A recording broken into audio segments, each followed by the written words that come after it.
नमस्ते दोस्तों, मैं हूँ सीमा वालिया। आप सभी का स्वागत है मेरे चैनल सीमा वालिया में। तो कैसे हो दोस्तों? आई होप आप सब ठीक होंगे। तो आप सभी को दोस्तों करवा चौथ की हार्दिक शुभकामनाएं। तो चलिए दोस्तों, आज इस वीडियो में मैं आपको बताऊंगी करवा चौथ की पूजा विधि। करवा चौथ की पूजा हमें किस विधि से करनी है और जी कौन सी सामग्री हमें चाहिए। दोस्तों, सामग्री के लिए मैं दूसरी वीडियो डालूंगी, इसमें केवल आपको पूजा विधि के बारे में बताऊंगी। तो आप सबसे पहले दोस्तों एक चौकी ले लीजिएगा। चौकी पर बिछाने के लिए आप एक लाल कपड़ा ले लीजिएगा। लाल हो या पीला हो या गुलाबी, कोई भी इन तीनों में से कलर आप ले लीजिएगा जो भी आपके पास अवेलेबल है। उसके बाद उसे बिछाने के बाद दोस्तों हमें एक करवा माता की फ़ोटो चाहिए। अगर आपके पास करवा माता की फ़ोटो है, तस्वीर है, तो आप वो ले लीजिए। अगर कैलेंडर है तो वो ले लीजिए। कैलेंडर है तो हर साल नया ही लीजिए। अगर फ़ोटो है तो आप उसे ही ले लीजिए, वो चल जाती है 2-3 साल। ठीक है। उसके बाद माता को चौकी पर स्थापित करने के बाद में हमें 2 करवे चाहिए दोस्तों। तो दोनों करवों में एक में चीनी भरिएगा। किसी के यहाँ पे गेहूँ भरे जाते हैं, किसी के यहाँ पे चीनी भरी जाती है और किसी के यहाँ पे दोस्तों ड्राई फ्रूट भरे जाते हैं। जो भी आपके घर में भरा जाता है, जिस विधि से आपका करते हो उसी विधि से आप करवे को भरिए। और दूसरे में करवे में हम पानी भरते हैं दोस्तों, जल भरते हैं। तो दोनों साइड में आप रख दीजिए। गेहूँ ले लीजिए, थोड़े से गेहूँ भी ले सकते हो आप, चावल भी ले सकते हो, अक्षत जिसको बोलते हैं। और दोनों साइड में आप उन्हें इस एक करवा इस साइड में रखे, एक इस साइड में रखे दोस्तों। और उसके ऊपर करवे के ऊपर एक सुराई या कोई प्लेट रखिए, उस पर आप मिठाई रखिए। करवों के ऊपर मिठाई रखिए और बतासा रखिए।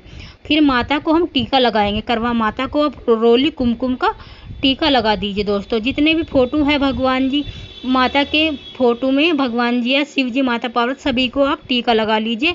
और चंद्र भगवान को भी टीका लगा दीजिए। और फिर उन पर अक्षत की मतलब बुरबुरा दीजिए, अक्षत छोड़ दीजिए।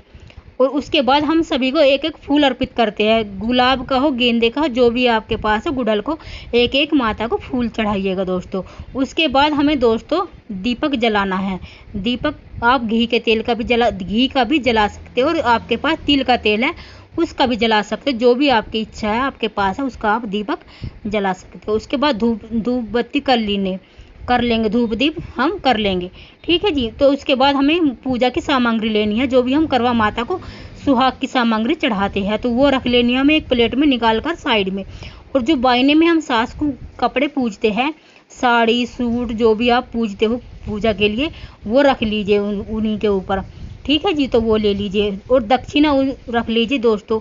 हमारी पूजा में रही कमी अगर रह जाती है तो दक्षिणा उसकी भरपाई कर देती है। 100-50 जो भी आप अपनी सासू माँ को देना चाहते हो, जो भी आपकी श्रद्धा है, 100-250 जो भी है वो रख लीजिए। उसके बाद दोस्तों आपको पूजा करनी है, विधि विधान से पूजा कीजिए। टीका लगाकर माता जी की आरती उतारिएगा। आरती के बाद गणेश भगवान की आरती जरूर उतारिएगा। और पूजा में दोस्तों हमें अपने लिए भी नई साड़ी, नई चूड़ी, बिंदी, और जो हम माता जी को अर्पित करते हैं सुहाग की चीज़ें चढ़ाते हैं उन्हें, उसमें से जो हम सासू को बायने में देते हैं, सास हो उसे दे देते हैं, ननंद हो, जिठानी हो, या इनमें से कोई नहीं है जो है तो आप उन्हें दे दीजिए। अगर इनमें से कोई नहीं है लेने वाला, मान लीजिए अगर आप बाहर रहते हो और आपके पास बूढ़े बुजुर्ग कोई बताने के लिए नहीं है, तो आप क्या कीजिएगा, आप गाय को भी दे सकते हो। गाय में भी 33 कोटि देवी देवताओं का वास होता है। और वो नहीं है तो किसी भी मंदिर में जाकर सुहागिन ब्राह्मणी को भी आप दे सकते हो। उसके बाद पूजा करने के बाद में जो भी आप खाना बनाएंगे दोस्तों, खीर, पूड़ी, हलवा, छोले चावल, वो शुद्ध सात्विक ही भोजन बनाना चाहिए हमें व्रत में। और उसका माता जी को भोग लगाइएगा। भोग लगाने के बाद हम पूजा करते हैं। कहीं दोस्तों पूजा कैसे करते हैं, कहीं तो सुबह में पूजा की कर लेते हैं और सुबह में ही हम कथा सुन लेते हैं। ठीक है जी। और कई शाम को पूजा करते हैं और कई दोपहर में पूजा करते हैं, कथा सुनते हैं। तो जैसा आपके वहाँ पर नियम है आप इसी तरह से कीजिएगा।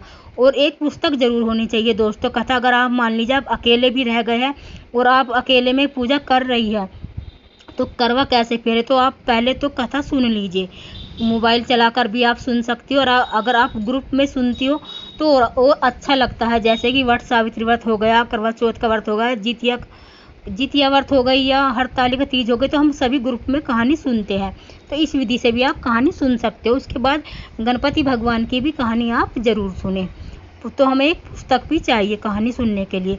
कहानी सुनने के बाद दोस्तों आप करवा कैसे फेरते हैं। अगर आप अकेले हैं मतलब सभी के घरों में करवा नहीं फेरा जाता है दोस्तों, कुछ ही घरों में फेरा जाता है। जिनके घरों में करवा फेरा जाता है, जिनका नियम है, वो आप इस विधि से करिएगा। हाथों को क्रॉस करते हुए उस करवे को दूसरी जगह उठाकर उस करवे को उसकी जगह रख लीजिएगा। करवा आपस में टच नहीं होना चाहिए, ठीक है जी। तो इस तरह से आप 7 बार कीजिएगा और फिर उसके बाद में हम कहानी पढ़ लेते हैं, कहानी सुन लेते हैं, आरती उतार लेते हैं। तो फिर हम माता को जो हमारा सिंदूर होता है सुहाग की, मतलब सिंदूरा से सिंदूर लगा सकते हो आप, जो भी आप नया सिंदूर लेते हो तो आप अपने आंचल में जो अभी आपने पहनी है, साड़ी पहनी है, चढ़ावे की साड़ी पहनी है, फेरों के अपने कोई लहंगा पहना है, ओढ़नी ओढ़ी है, उसके आंचल में रखकर, पल्लू में रखकर दोस्तों सिंदूर माता को 7 बार लगाइएगा। और 7 बार जब माता को सिंदूर लगा देगा उसके बाद वही सिंदूर माता से आप ले लीजिए। हे माता जी हमें सुहाग दे, ऐसा मन में बोलते हुए। हाँ, जिस तरह माता पार्वती का सुहाग सलामत है, इसी तरह हमारा भी सुहाग सलामत रहे, सदा खुश रहे, इसी तरह कामना करते हुए हमें सुहाग लेना है। और जब हम करवे फेरते हैं दोस्तों, तो करवे भी हमें इसी विधि से फेरने हैं, मन में यही बोलते हुए, हे माता पार्वती जिस तरह आपका सुहाग अमर है, इसी तरह हमारा भी सुहाग अमर रहे। तो इस विधि से करवे फेरे जाते हैं। तो सुहाग लेने के बाद दोस्तों हम पूजा करने के बाद चौकी पर सब सामग्री उपस्थित इकट्ठा करके ही बैठेगा। और जब हम कथा सुनते हैं दोस्तों, तो जो हम हाथ में गेहूँ लेते हैं, उस गेहूँ को अपने आंचल में आप बांध लीजिएगा कथा सुनने के बाद। और जब चांद को शाम को हम अर्घ देते हैं रात्रि में, तो वो जो दाने होते हैं गेहूँ के 7 दाने लेकर हम पल्लू में बांध लेते हैं, उसको हम चंद्रमा को अर्पित कर देते हैं अर्घ देते समय। इस विधि से हम पूजा करते हैं। उसके बाद दोस्तों हम माता जी जो हमारी सासू माँ है उनके पैर छू लेते हैं, सासू पूजन कर लेते हैं, पति पूजन कर लेते, चंद्रमा पूजन करते हैं और फिर पति पूजन करते हैं। उसके बाद हमारा जो व्रत है वो संपन्न हो जाता है। और इस विधि से आप पूजा कर लीजिए। अगर आप अकेले रहते हैं और आपके पास कोई बताने वाला नहीं है, मान लीजिए आप बाहर रहते हो, तो ये सभी सामग्री आप इकट्ठा कर लीजिए और अपना विधि पूर्वक व्रत करिएगा दोस्तों। इस विधि से पूजा करने से हमारी पूजा संपन्न हो जाती है और हम अपना व्रत खोल सकते हैं। तो दोस्तों हमारी ये वीडियो यहीं तक की थी। और एक बात और दोस्तों, जो हम ड्राई फ्रूट मतलब भरते हैं, ड्राई फ्रूट भरते हैं, चीनी भरते हैं, वो भरते हैं मतलब गेहूँ, तो उसका क्या करें। तो जो ड्राई फ्रूट होते हैं अगले दिन अच्छा सा वार आता है, यानी कि दिन आता है, अच्छा दिन आता है, तो हम उस प्रसाद उस ड्राई फ्रूट को आपस में घर के परिवार मिलकर खा लेते हैं, ठीक है जी। तो यही दोस्तों हमारी वीडियो यहीं तक की थी। अगर आप लोगों को वीडियो पसंद आती है तो वीडियो को एक लाइक ज़रूर कीजिएगा और चैनल को सब्सक्राइब कीजिएगा।